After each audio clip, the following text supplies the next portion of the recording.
Hello, everyone. Welcome back to today's story.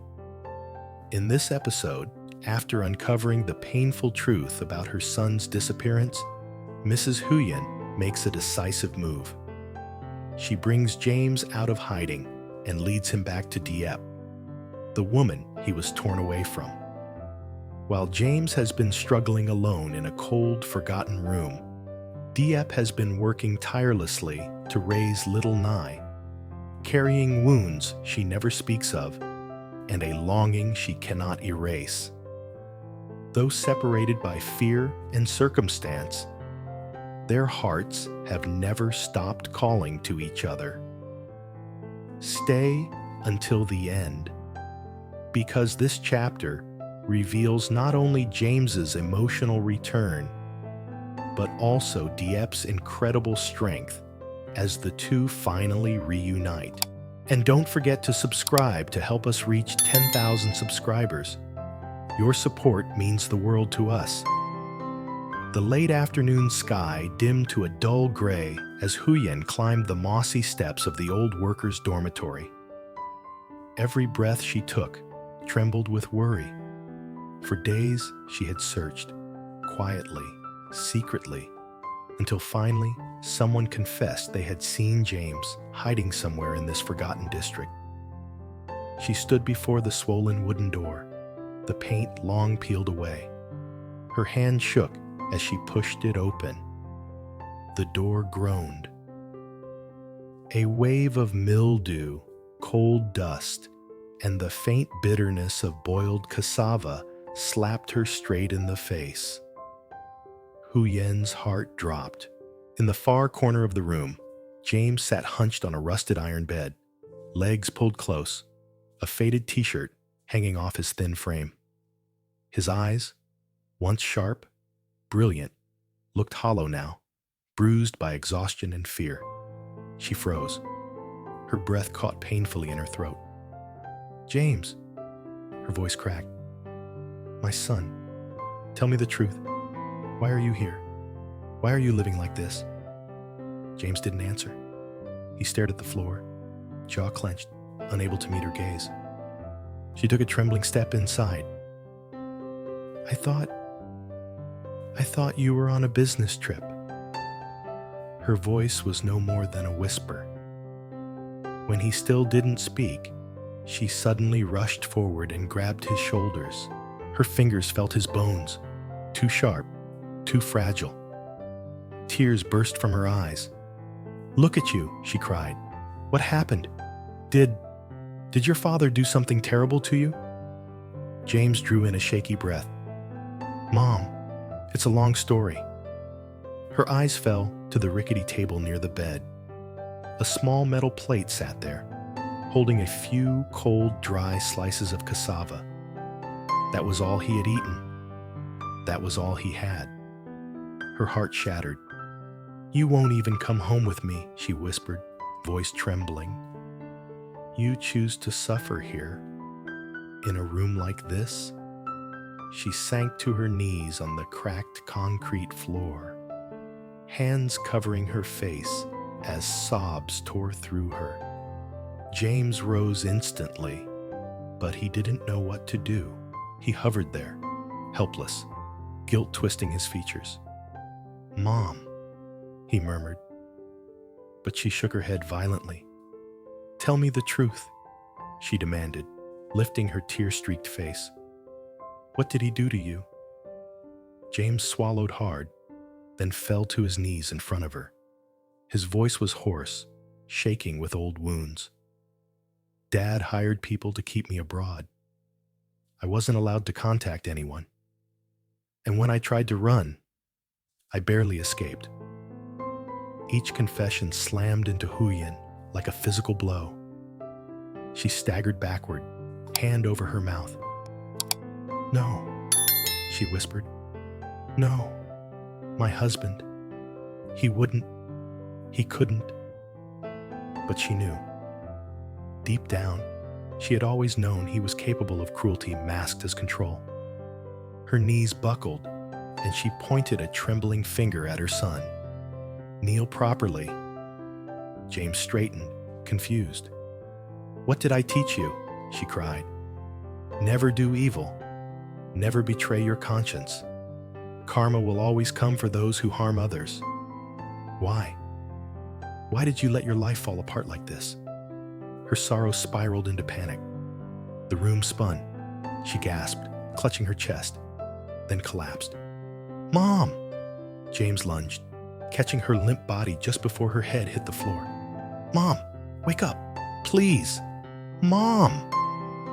His hands shook as he held her, fear crushing him.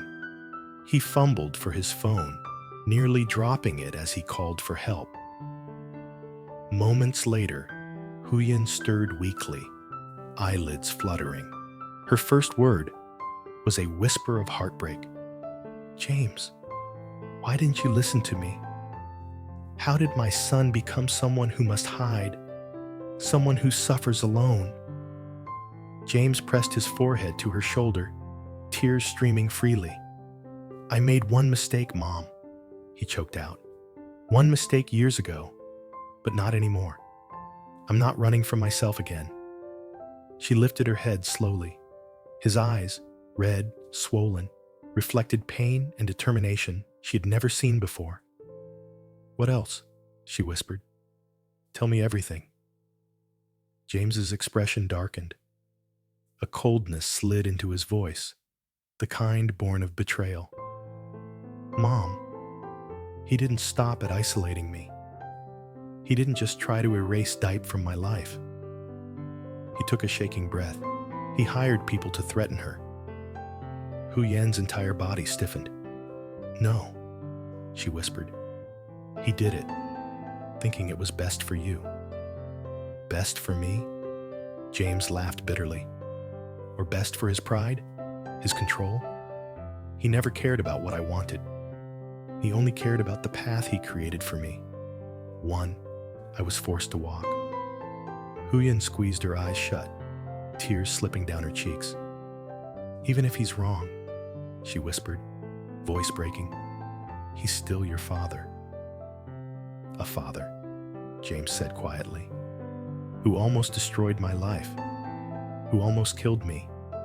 I won't forgive that, and the law won't either." She fell to the floor again, clutching his legs, sobbing uncontrollably. "No, James, don't. I beg you. I can't lose both of you. I can't watch this family collapse completely."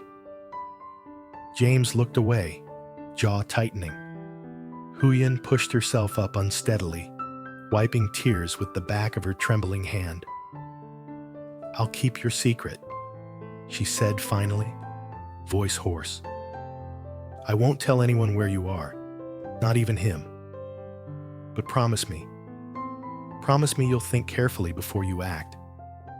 She reached into her purse, pulling out a thick envelope of cash and a bag of warm clothes. "You can't survive like this," she murmured, placing them in his hands. "Stop eating cassava. You're my son. I won't let you starve yourself out of pride." James's face twisted, and he pulled her into a tight hug. Neither spoke. Their tears were the only sound in the room. After a long moment, Huyen stepped back, cupping his cheek. "When you're ready, come home," she whispered. "Not for him, for me." Then she turned toward the door. Her silhouette, frail, exhausted, slowly disappeared down the damp corridor. James stood there long after she left, clutching the warm clothes to his chest, breathing unevenly. Tonight changed everything, because Huyen didn't just find him. She was going to bring him back to the one person he had lost, Diep. Huyen did not go home that night. She didn't even return to her office. Instead, she sat in her car for a long time, hands gripping the steering wheel, heart trembling with a single realization. James wasn't just lost, he was breaking. And only one person in this world could pull him back from the edge. Diep. For years, Huyen had been the silent observer, watching her son fight, fall, and try to rebuild himself. She knew, more deeply than James himself, that the man he became was shaped by the quiet strength and kindness Diep once gave him. Even if she had never spoken it aloud, she had always admired the woman who loved her son, despite the storms surrounding the family. And tonight, she made a decision. If her husband had destroyed enough lives, then she, Huyen, would begin repairing them, even if it meant going against him, even if it meant lying to him, even if it meant risking everything. The next morning, Huyen returned to James's hideout with warm porridge, medicine, and a clean jacket. His eyes widened when he saw her. "Mom, why are you back?" "Because," she said firmly, "I'm not leaving you alone again." She set the small food container on the wobbly table and faced him with a soft, determined expression. "James," she began, "come with me." He stiffened immediately. "Where?" Her lips curved into a sad smile. "To see Diep." The air left his lungs in a single sharp breath. He stood there frozen, fingers curling slightly at his sides. "No," he whispered. "I can't. I shouldn't drag her into this. Not after everything Dad did. Not after what happened to her." "And yet," Huyen replied gently, "you still think about her every time you breathe." James blinked hard, the truth hitting him too directly. "You left her for her own safety," Huyen continued. "You disappeared because you thought you were protecting her. But look at you now, hiding, starving, lost. That is not protection. That is punishment. For both of you." James sank onto the bed, covering his face with his hands. "She must hate me," he said quietly. Huyen sat beside him, smoothing his messy hair like she did when he was a child. "She doesn't hate you," she whispered. "A woman who once waited for you with her whole heart cannot erase you so easily." He didn't respond, but he didn't refuse either. Huyen took his hand, warm and trembling, and squeezed gently. "James," she said, voice soft yet firm, "I'm your mother. I know what you need before you even say it. And right now, what you need is to go to her." Silence stretched. A long, fragile silence. Then finally, "Okay," James breathed. "Take me to her." They drove through winding farm roads, the fields glowing gold under the rising sun. James leaned back in the seat, heart pounding with each passing tree. Memories raced through him. Diep laughing, Diep cooking, Diep holding knee while humming softly. He had lost all of that. He had thrown it away to keep her safe. And yet, he still loved her with a depth that terrified him. "Does she know we're coming?" he asked quietly. "No," Huyen answered. "I didn't warn her. If I did, she wouldn't sleep the whole night." James looked out the window, throat tight. "I don't know what to say to her." "You don't need to plan anything," Huyen replied. "When she sees you, the words will come." They drove until the familiar small house appeared, Diep's home. Smoke curled softly from the kitchen chimney. Chickens pecked lazily at the grass. It was peaceful, warm, alive. James's chest constricted painfully. Huyen parked a short distance away and touched his arm. "You can stay in the car for a moment if you need to. I'll go first." She stepped out, smoothing her hair, steadying her breath. Then she approached the front door and knocked gently.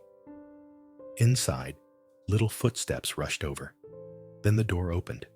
Nye peeked out first. cheeks round, eyes bright. "Grandma Huyen," she squealed. Huyen's heart melted instantly. She scooped the child into her arms, kissing her forehead. "Oh, my darling, you're getting bigger every day." Behind the girl, Diep appeared, wiping flour from her hands, confused. "Mrs. Huyen, what brings you—" Her voice cut off when she noticed the unusual expression on Huyen's face. Tender, anxious, hopeful, all at once. Huyen gently set Nee aside and took Diep's hands. "Diep," she said softly, "I've brought someone who needs you." Diep blinked. "Who?" Huyen stepped aside. James stepped out from behind the car. Diep's breath hitched. Her eyes widened. Her fingers trembled in midair. For a moment, neither of them moved.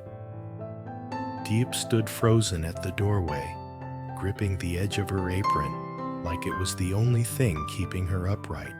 Tears welled slowly in her eyes, shining, shocked, afraid to fall. James's voice cracked across the quiet yard.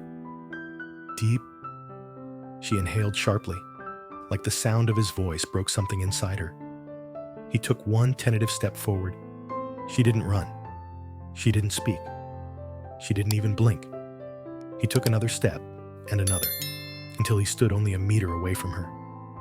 "I'm sorry," James whispered, "for everything, for leaving, for letting them hurt you, for not being the man you deserved."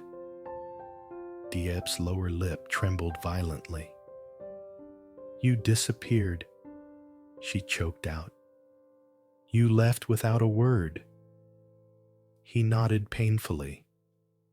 "I did, and it destroyed me. It destroyed us, but I'm here now, because I can't stay away anymore." A tear rolled down her cheek. "You said you loved me," she whispered, "and then you were gone." James's eyes burned. "I still love you," he said, "with every part of me. Even when I was half alive, even when I wanted to disappear forever." Diep looked at him, really looked at him. His thin frame, his trembling hands, his eyes full of fear and longing. Nye toddled toward them, confused, holding her toy duck. "Mommy, why are you crying?" That simple question shattered the final barrier. Diep broke into sobs and rushed forward, throwing her arms around James, burying her face in his chest. He held her instantly, desperately, clinging like a man finally given air after drowning. "I missed you," she sobbed, fingers curling into his shirt. "I missed you so much. Why did you leave me alone?" James closed his eyes, tears falling softly onto her hair. "I'm here now," he whispered. "I'm not running again. I promise." Behind them, Huyen wiped her eyes quietly, heart swelling with relief. She had brought them together, and now the healing could begin. As Diep held James, as Nee hugged their legs, as the morning sun warmed the small yard, one truth settled deep into Huyen's chest. This reunion wasn't an accident. It was the first step toward rebuilding everything that had been broken.